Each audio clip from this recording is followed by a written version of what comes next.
On today's episode, the leadership skills you need to become a leader worth following. And then, how to level up and grow in your role. From the Ramsey Network, I'm George Kamel, and this is the EntreLeadership podcast, where we help business leaders like you grow themselves, their teams, and their profits. Joining me today is Clay Scroggins, bestselling author and leadership speaker. Clay's going to share some ways that leadership has changed in recent years and what principles remain the same. Then we're going to get into the leadership skills he believes will make you a leader worth following. So let's jump right in. Here's our conversation. Clay, it's so great to have you on the podcast. How you been? How have I been? What a it's huge a loaded question. I know. Loaded. I know. Just sum up in one sentence what the last 2 years of a global pandemic has been like. Yeah. I mean, I'm doing great, honestly. Our kids are healthy, which is a massive blessing. My wife and I have 5 kids. We live in Atlanta. My wife and I are doing great.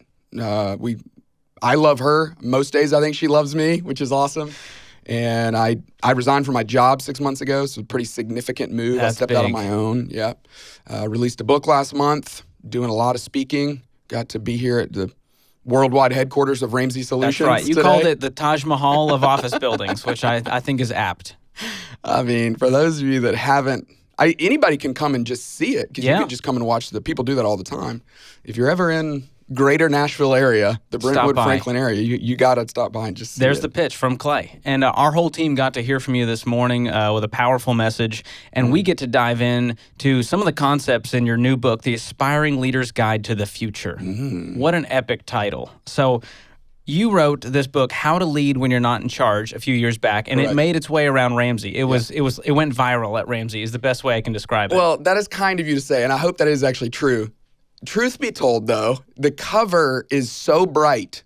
If it's anywhere in a room, you're going to see it's aggressively yellow. It's aggressively That's yellow. the best way Honestly, to say it. there was this publishing cover that is not as a distribution company that does a lot of stuff in airports and grocery stores. I was talking about how bright it was, and this girl tells me, she was like, I work in graphics, and she showed me this little card that they were using they were giving to some suppliers, and she said, I actually had to turn the yellow down on your book because it was too bright for this graphic we were using. That's a good sign. It stands out in the crowd. It stands out.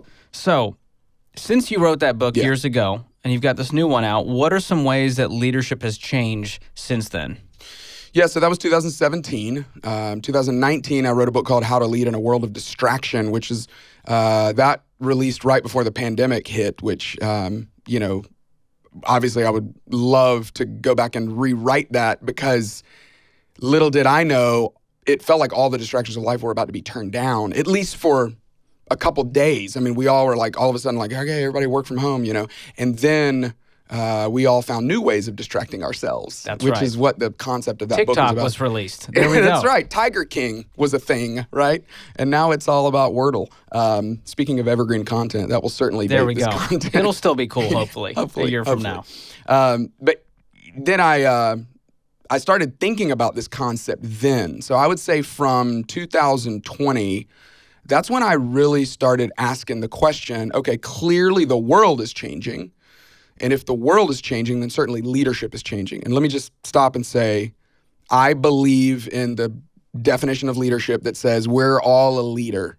Obviously, this is not to CEOs. This is not to team leaders. This is, hey, if you're awake today, you have an opportunity to influence people. And if you do, and if you're interested in growing that, then I consider you an aspiring leader. So the book is really asking the question, yes, leadership is changing, but how? How is it changing? And some of the primary ways I see it changing, the amount of information that is now at our disposal, the amount of information that's being created, that's requiring some new attributes out of leaders.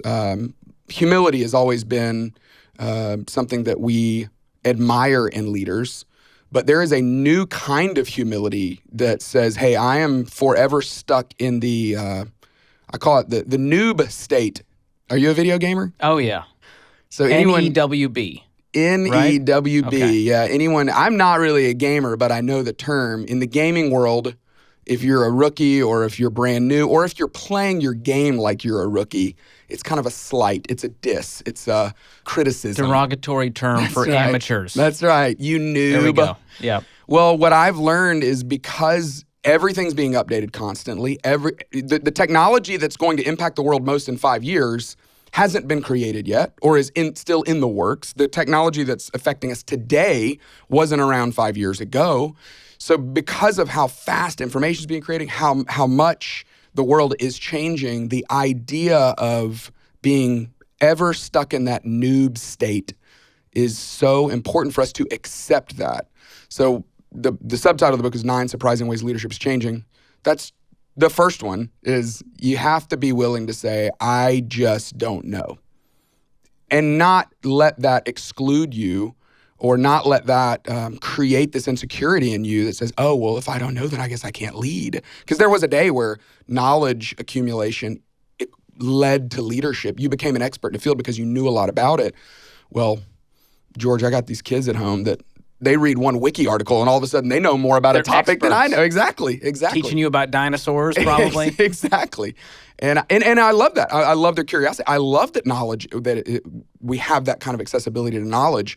But what it's teaching me is if I think that I've got to be the foremost expert on whatever topic or whatever area or field that I'm trying to lead out in, that in order to lead out, I have to be the knowledge expert. That's just, it's impossible these days. You can't be. We are all going to be forever stuck in a noob state. And we have to accept that and be willing to go, all right, well, that's different. So let me develop into the kind of leader that's willing to say, I don't know, but let's figure that out together, or let me go figure out the answer to that. I'm going to get back with you. But until then, here's what we're doing.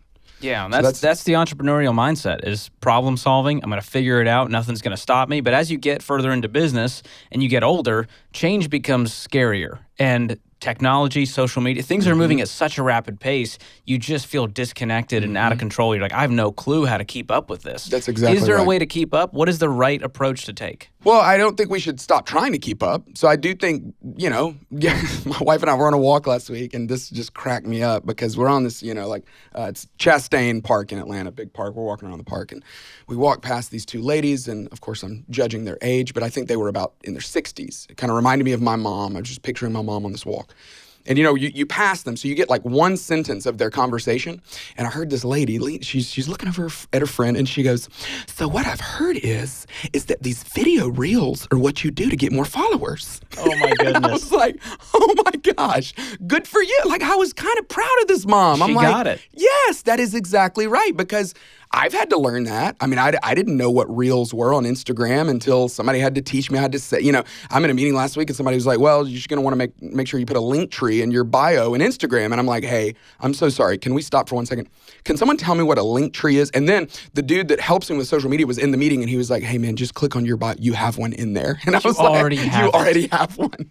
I was like, okay. Well, I use that as an illustration, just say, you have to try. Yeah, sure, try. Like, be willing to, but don't be afraid to say, I don't know the answer to that question. And you're right. It is about the expansion, evolution of technology. I mean, we've all had that experience of opening up an app and you're like, where'd my menu go? Like, why did they've already updated? They changed it. Like, what happened, right? Yeah. It's just constant. The cheese has moved. The cheese is constantly moving. That's right. Like you're saying, sometimes as a leader, you just got to go, I'm going to delegate this. And if you're in a place to do that, that's great. A lot of small business owners, they're not in a place to go hire 7 people to do all the things they don't want to do or can't do, and they want to focus on what only they can do. That's right. So there's some great principles in there, but it does take a humility to go, I don't know. I'm going to figure it out. And over time, it gets better. And Dave Ramsey experienced that. And now he's got all this leadership in place. He's got developers that know words that he has no clue what they mean. And so there's that trust that you can build over time to delegate those things. That's right. So what are the principles that have remained the same? Do you think there is this steady, over 30 years, this is never going to change about leadership, and you've got to understand that? Yeah, I'll give you one that has stayed the same despite how much the world has changed. The ability for a leader to navigate healthy conflict, that has always been true. I think it is even more true today than the need for it is greater today for a number of reasons. Number one, we're all having more conflict than we've ever had before, right? I mean, the last 2 years, it's just been hard conversation after hard conversation.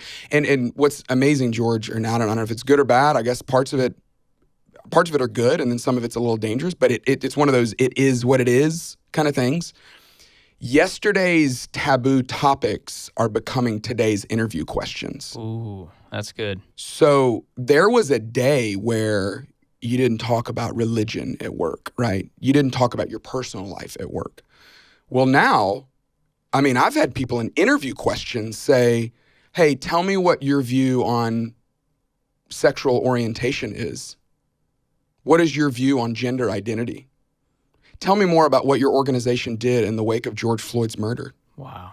And I'm like, can you, just real quick, can you tell me your name again? Like, what we just met. Turned into interrogation real quick. Yes, and I understand why employees want answers to those questions, and I'm not mad at them for that. I think it's great.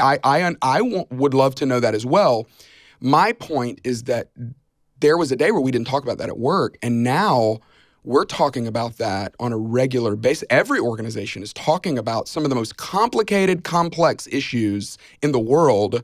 We're having to talk about those in bite-sized ways and in work relationships where we might not have a lot of security or we might not have a strong base of a relationship. And that's one reason why conflict is more important. Another reason is because we're not exactly getting better at conflict. I would say we're probably getting worse, right? I mean, helicopter. Is it scarier because if you respond the wrong way, there's more consequences? Yeah, I mean, is that part of it? Of course. And because I think our emotional intelligence is waning as a society, right? The more we all know this, but the more we stare at our screens, the less able we are to have hard, complicated, complex, high stakes emotional conversations because we're used to retreating to our corner and then lobbing insults to the other group of people or to the other person. Our critical thinking skills, our brains turning to mush, and we have no way to do this anymore. You said it, not I did, but you're exactly right, yeah. Or I don't know, even with younger generations, I think, to your point of, do we just not know how to do it anymore? Or have we never even learned how to do it, right? We have these, helicopter parenting is a significant thing. Jonathan Haidt's book, The Coddling of the American Mind, is a fascinating read, but he's got so many stories of people that work at universities and HR executives who say, hey, we offered the 24-year-old the job, and the 24-year-old said, well, would you call my mom and just tell her the details of this? I mean, that's a thing. That's like a real thing. Wow. And so all that to say, conflict is more important today than it's ever been. And if you're going to be a leader in the future, if you are an aspiring leader, you have to grow in your ability to handle complicated, complex, high-stakes, emotional conversations in a productive way because it's going to be even more required in the future as we look toward the way the world is changing. Yeah. It just reminds me of the importance of having your values in stone, written down. Everyone knows it. There's no confusion because it can deflate those and go, okay, well, we'll just filter it through our values. Yes. And that's what people are wanting to know, especially these younger generations. They're going, I don't just want to work somewhere for a paycheck. I want to work somewhere that aligns with my values. Yes. And so I think that's where those questions are coming from. And leaders, you got to have an answer. And how do my values make other people feel? The emotional intelligence to know when would I bring out my personal value?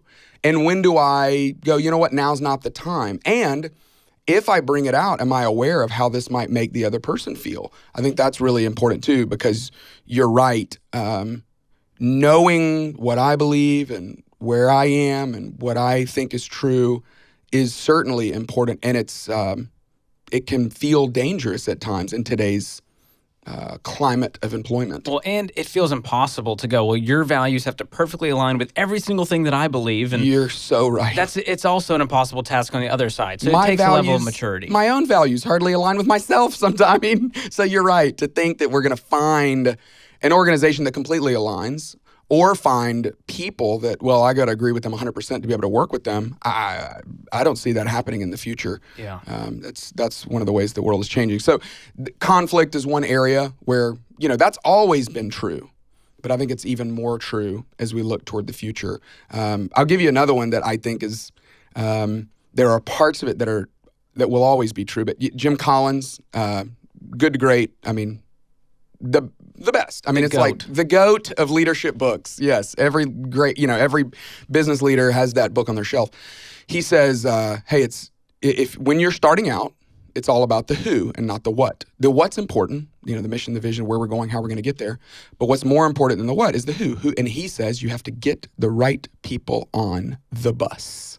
That line is, we use it all the time around here. All the time.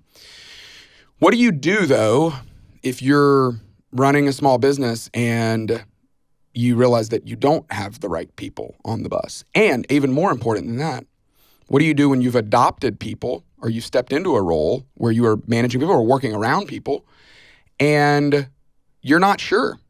Are they the right person or are they not? And here's my contention. Obviously, I would never disagree with Dr. Jim Collins. But what I would say is I wonder, is the word right changing? We rise and fall based on our definitions.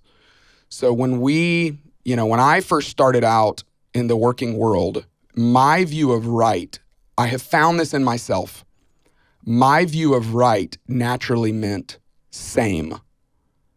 Are they like me?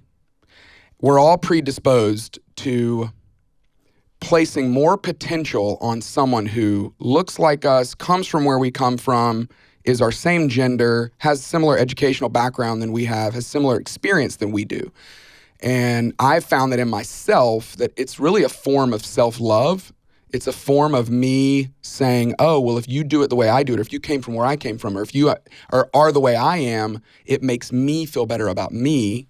But obviously, as the world is growing more and more diverse, as the world is changing and morphing, I think we have to start asking the question, what does it mean to be right? And why is it important to get people that see the world differently around the table? And not just people that are same as me around the table. So I do, I think we ought to think about our bus roster a little different than we once did. Yeah, that's some powerful questions to think through. So the takeaway I'm getting is leadership is hard, and it may be getting a little harder in the sense that there's a lot of things we got to grapple with as the times change. So what I want to leave with is this. How do we all become leaders worth following? Yeah. What are the skills? What are the character traits that we can start to step into, start to gain in order to become that leader worth following? Here's the truth that will, I don't believe, ever change about what makes someone a person that we want to follow. And it's who are they ultimately for? Are they for themselves or are they for other people? And that is the heart and soul of what Jesus's message was. Hey, he got down on his knees to wash his disciples' feet, and he wasn't like, good grief, Peter, you need a pedicure, bro. Like, what's the deal? Like new Birkenstocks, maybe at the very least, right? No, he was just like, hey, I'm here to help you. How can I help? How can I help wash these feet? How can I help serve you? How can I help challenge you? It doesn't mean that we're soft and that we always just get along. Sometimes love requires us to say something that might seem challenging, but can we do it in a way that says, I'm saying this because I believe in you? Daniel Coyle in Culture Code has this whole section about Greg Popovich, the coach of the San Antonio Spurs. He said the thing that made him so great, or makes him so great, he's not even done yet, is that his former players said they never doubted that he was going to tell them where they fell short. He was always willing to do that, but he believed in them so deeply that they knew he believes I can get there. And so I'm going to continue to hustle and grind and try because he's in this for me. Mm-hmm. And I just think that is what all of us should continue to strive to be. And that's the way leadership was in the past, but that's the way leadership's still going to be in the future, is that the greatest leaders of the future, the people that have the most influence in the future, are going to be the ones where we are convinced they are not in this for themselves. They are here. They're showing up. The current, one of those phrases that everybody's saying today is, I'm here for it. Oh, I'm here for it. These chips and queso, I'm here for it, right?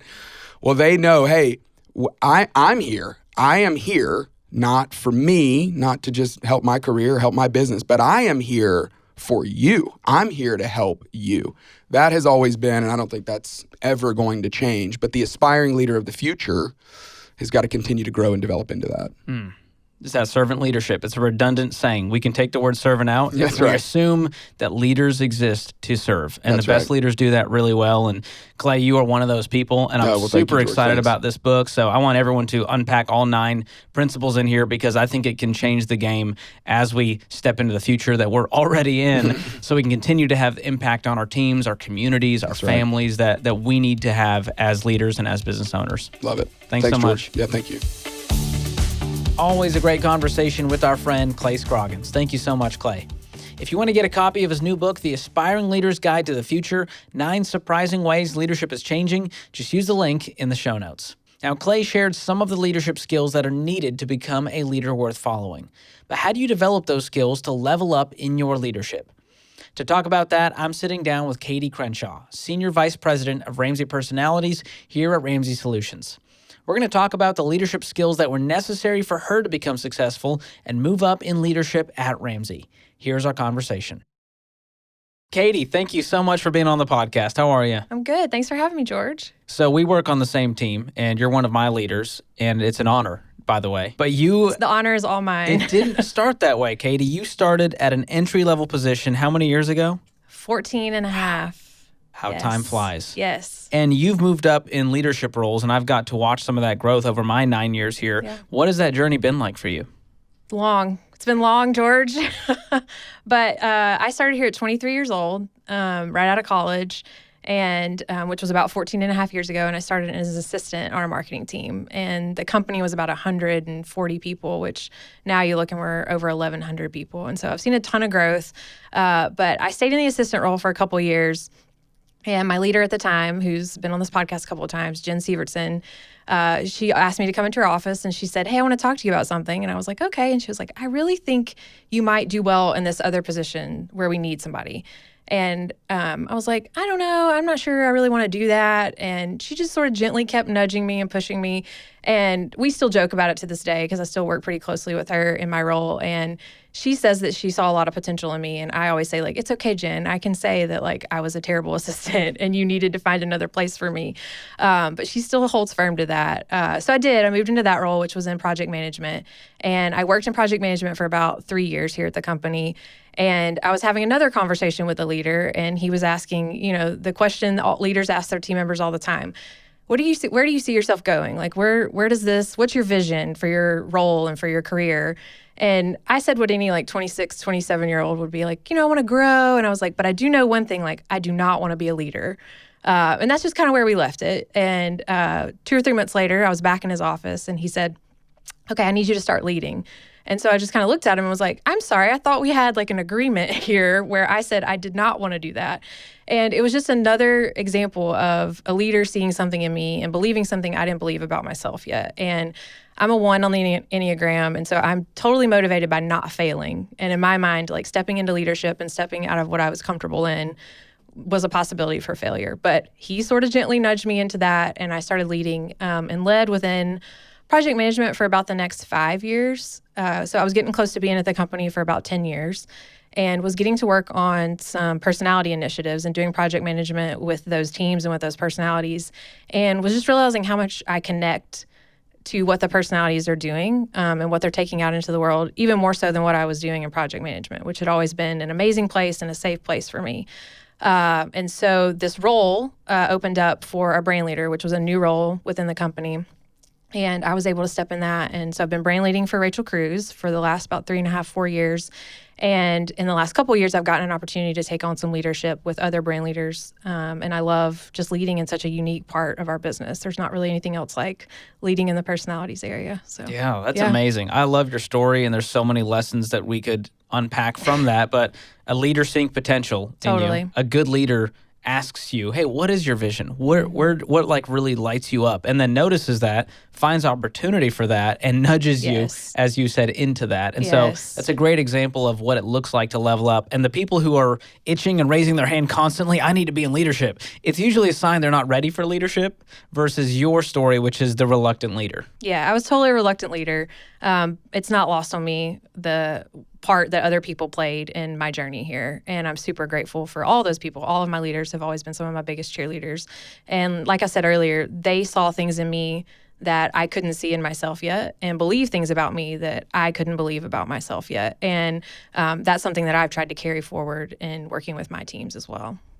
So on top of your roles, multiple, I guess now, you also lead what's known as Ramsey Solutions Leadership, or RSL for short. What is that, and how did it form? So I'm just one part of leading that. We have a whole committee that works on that, and I don't want to shock you with the creativity, but it's called Leadership Development Committee, and it's responsible for developing all of our leaders in the company. It's known as LDC around the building. LDC around the building, for short. We love an acronym all day long. But so I'm a part of that committee, and as part of that, I work with a few different groups, but it has multiple levels to it.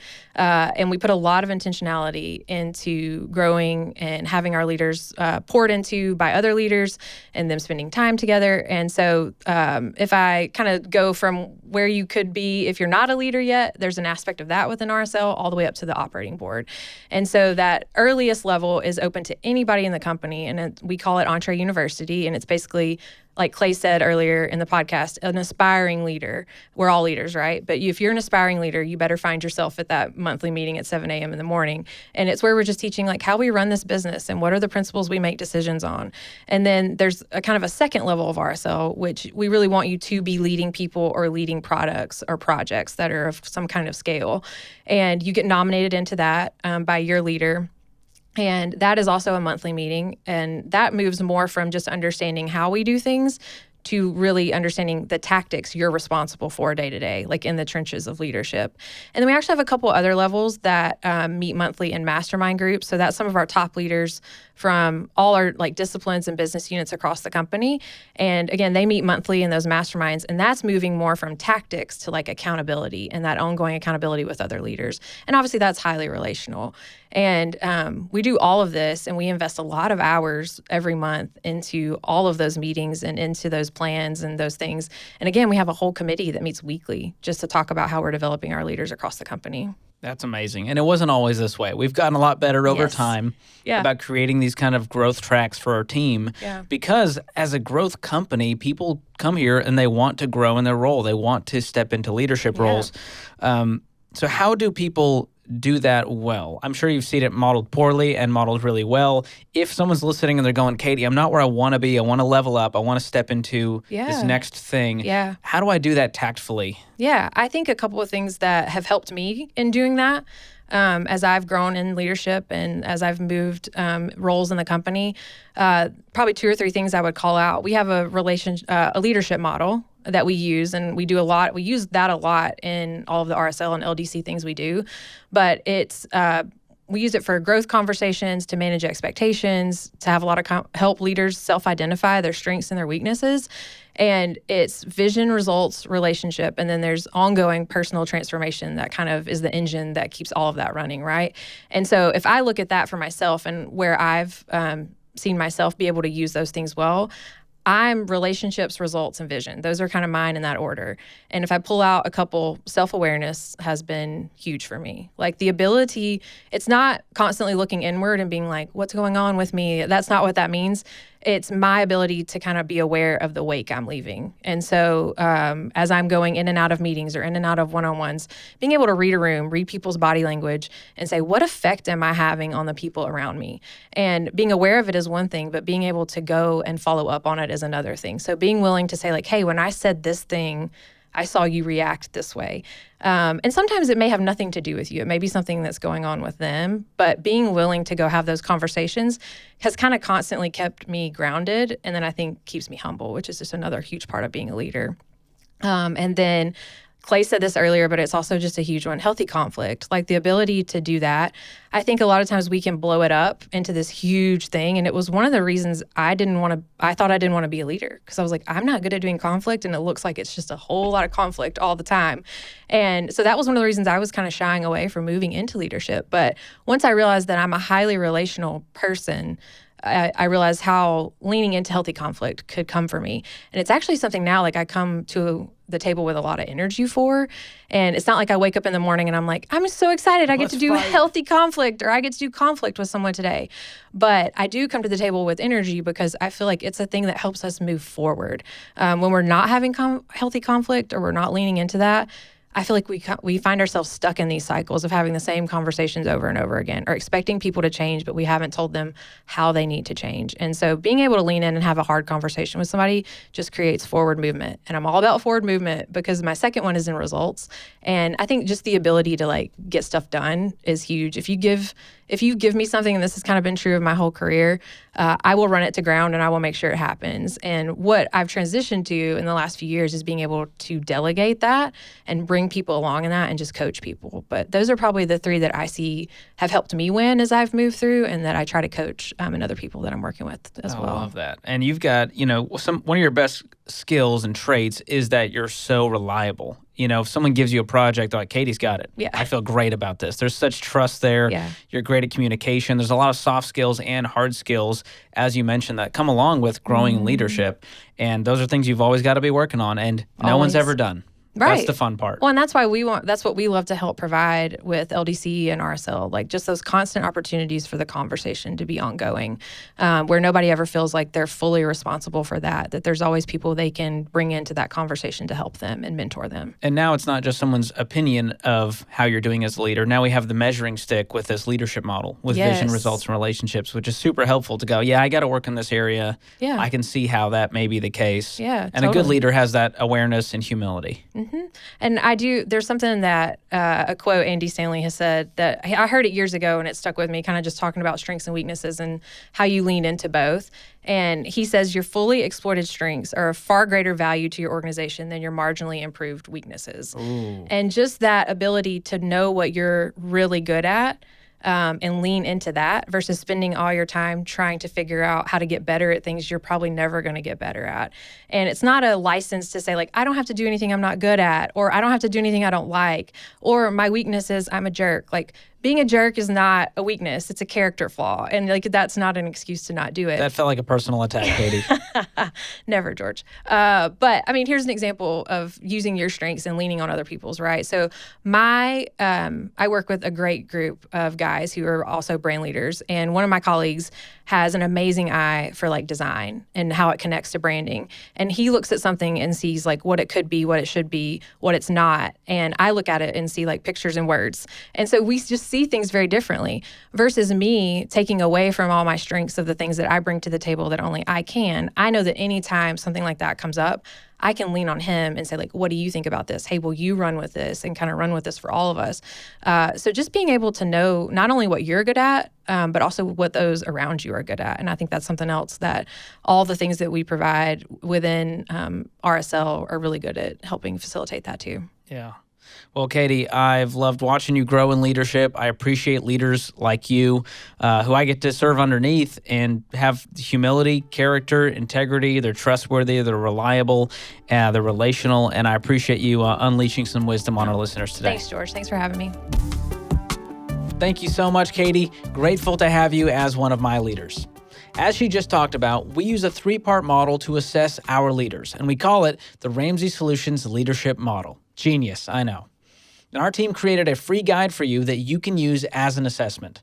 This will help you evaluate your own leadership and determine which area you need to work on the most: vision, relationships, or results. If you want to download it, just click the link in the show notes. Hope you enjoyed today's episode of the show. If you did, give us a 5-star rating and write us a review. We appreciate your feedback. And the simplest way to help us grow the show is to send this episode to a friend. Be sure to follow us at EntreLeadership wherever you hang out on social media.